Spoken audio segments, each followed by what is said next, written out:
আমরা দেখতে পাচ্ছি আমাদের রাজিবুল ইসলাম বাপ্পি ভাই নেতৃত্বে আমাদের ঢাকা দক্ষিণ ছাত্রলীগের সভাপতি আজকে সেই ঐতিহাসিক 23শে জুন বাংলাদেশ আওয়ামী লীগের যে ৭৫তম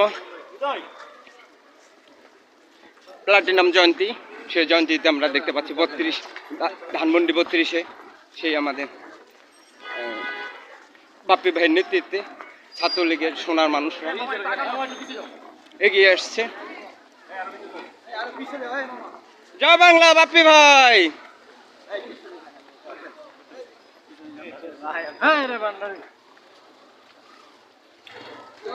জয় বাংলা।